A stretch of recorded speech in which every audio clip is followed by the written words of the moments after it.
Cada vez que mandamos uma garrafa, uma beata, o lixo para o chão, a garantia que temos, em quase todas as situações, é que vão parar ao mar. A palavra descarte quer dizer livrar-se de algo. Quando eu descarto alguma coisa, eu não tenho mais responsabilidade por isso. Eu estou se livrando daquilo. Não quero mais saber quem vai cuidar. Não serei eu.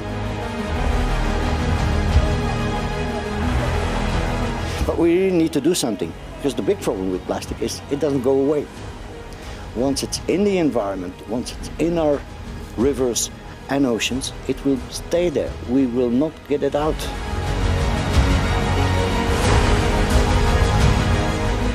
O lixo pode ficar ali na margem, depositado e até esquecido, como se estivesse arrumado para sempre.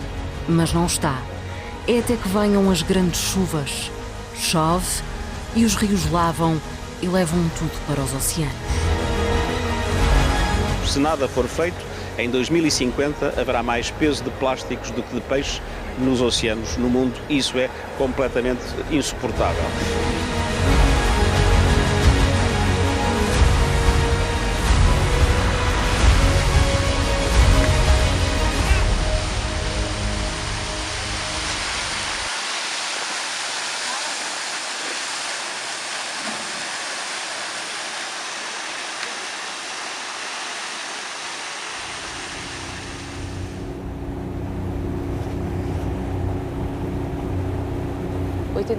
Do plástico que chega aos oceanos tem origem em terra.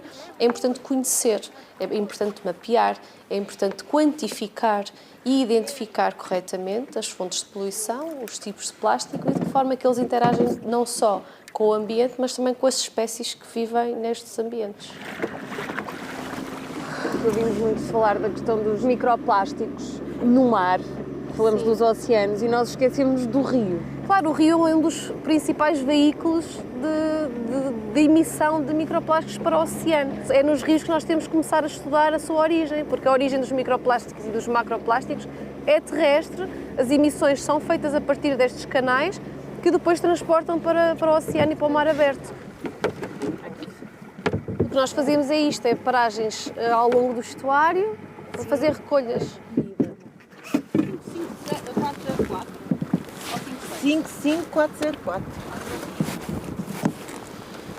Ui, a olho nu vimos que tem muita matéria orgânica, mas já estamos a ver ali um pequeno pedacinho azul, um pequeno fragmento azul, pequenino, e também uma fibra, um pedacinho de esferovite, que podemos ver, e se calhar ao passarmos... Esferovite que é outro dos grandes problemas, não é? Sim, é um dos grandes problemas também é o esferovite, que muita gente não associa até a plástico, não é? Como sabemos, estas fibras, a maioria são nylon também, não é? E o nylon vem desses materiais de pesca, das redes, das cordas, que se vão fragmentando e vão dando origem a estas fibras cada vez mais pequenas. Quando atingirem aqueles tamanhos abaixo de 5 milímetros, então já estamos na gama dos microplásticos.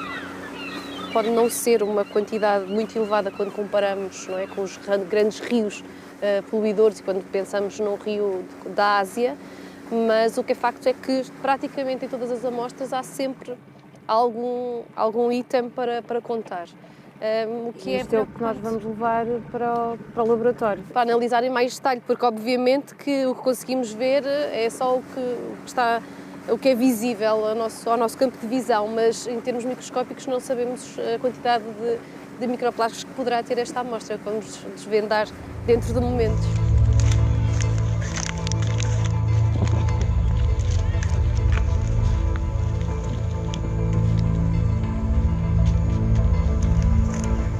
Se na Europa e nos Estados Unidos a recolha de lixo é frequente, na América Central, do Sul, África e Ásia, o lixo e o plástico não têm o mesmo destino.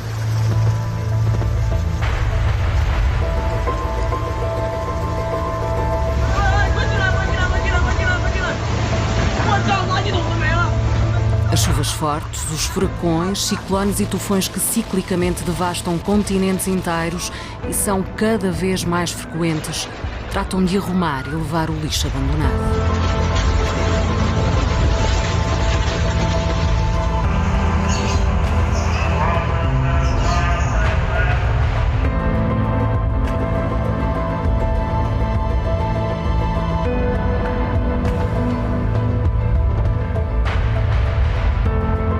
Em poucos minutos, os rios transformam-se em autênticas correntes de plástico, como se fosse lava a ser vomitada pelos vulcões.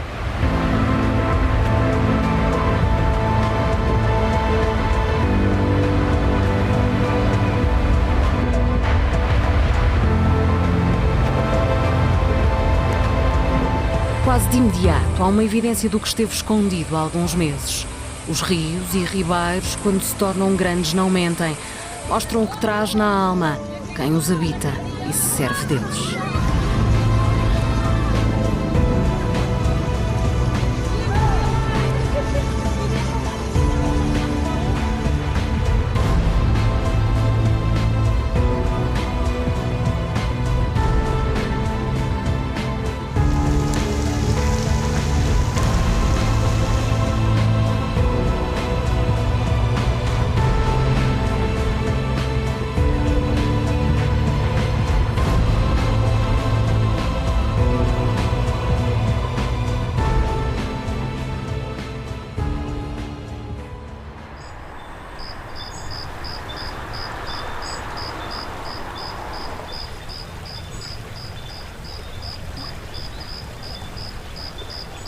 É, infelizmente, um cenário que estamos habituados a ver grandes plásticos aqui nas margens.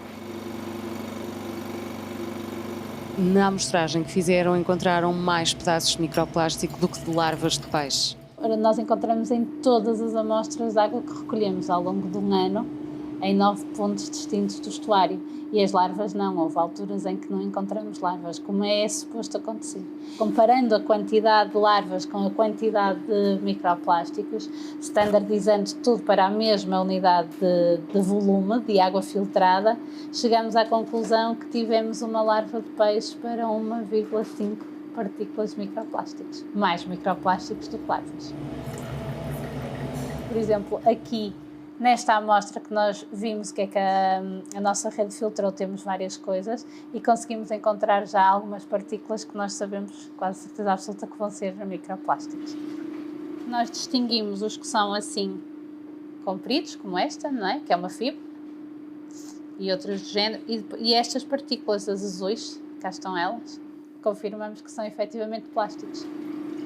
Estes organismos pequeninos, e estamos a falar de organismos que têm à volta de 3 milímetros, 3, 4 milímetros, e que são ainda muito rudimentares, são muito pouco desenvolvidos, podem facilmente confundir os plásticos com alimento e ingeri-los. Isto vai ter vários efeitos. Um efeito físico é os plásticos, imaginemos uma fibra muito pequenina, vai tapar algum tubo importante, alguma parte importante, algum canal do tubo digestivo das larvas e culmina na morte da larva.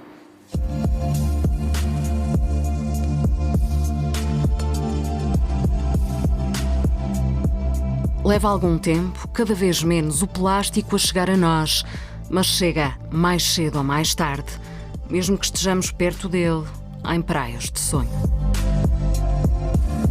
Esta é uma das praias mais paradisíacas e mais procuradas da República Dominicana e até das Caraíbas.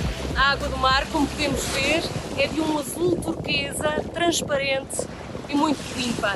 Igualmente como a areia, que também está bastante limpa, fina e branca. Resta agora saber quanto tempo é que estes lugares tão apetecíveis e tão paradisíacos vão conseguir resistir à avassaladora poluição que já se faz sentir nos nossos oceanos. Não muito longe, apenas há alguns areais e palmeiras. A maré não engana.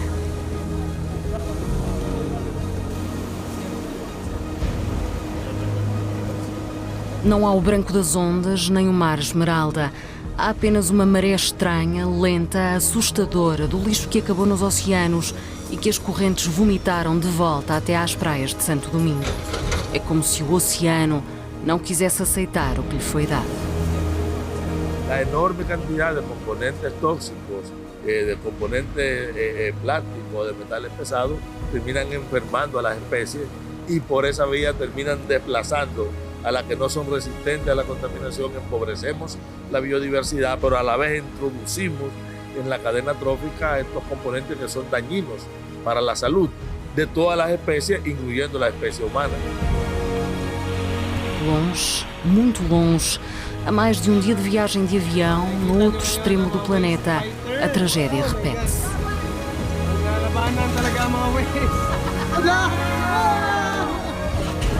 As Filipinas são um dos países que mais poluem o oceano. A Ásia é hoje o maior poluidor dos mares em plásticos, mas em termos globais, o problema é semelhante.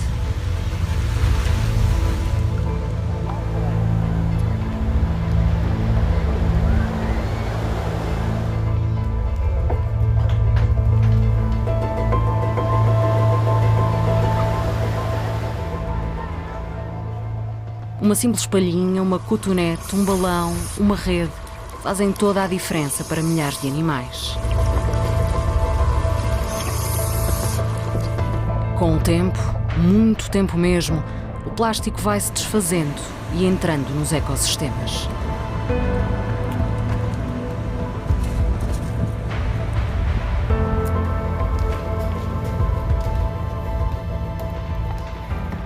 Filipe, trouxemos a nossa amostra que recolhemos para o laboratório, passou pelo processo que tinha que passar.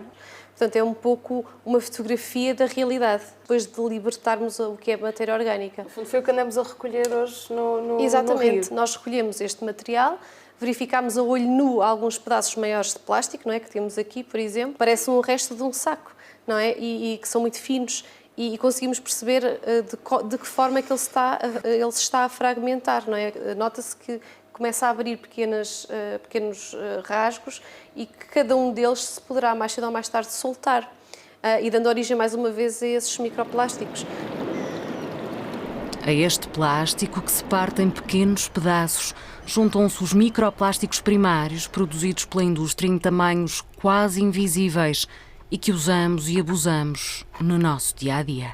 E, por exemplo, temos um esfoliante, um creme esfoliante, e não sabemos que estamos a comprar um produto que tem microplásticos. E então nós, pronto, usamos o creme, normalmente, e achamos que estamos a fazer muito bem. E quando vamos olhar à lupa, vamos espreitar o que é que temos aqui. E aqui estão estas esferas azuis, de tamanho igual. Plástico. Em cerca de 70 anos, desde que o plástico começou a ser usado, conseguimos criar este novo planeta invisível. Para onde quer que olhemos temos plástico, mas parece que não damos por ele. Ó pessoal, o que tem de plástico, sacola no mar. Ó. Só filmando pra ver, né? Mas é assim, né? Isso é culpa nossa mesmo, do próprio ser humano, fazer sacola plástica. Há em nós uma comodidade e até simpatia, muitas das vezes mortal, em usar por minutos ou por segundos o plástico e descartá-lo para o lixo. Só que ele fica cá e, quando não se desfaz com o tempo, torna-se numa espécie de novo fóssil.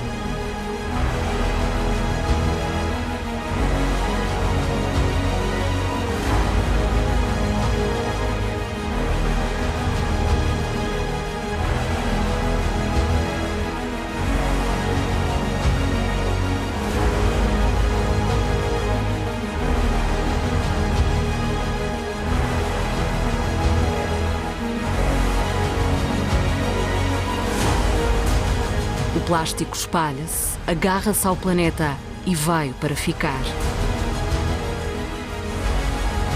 É hoje um gatilho que disparamos contra um ambiente global cada vez mais frágil.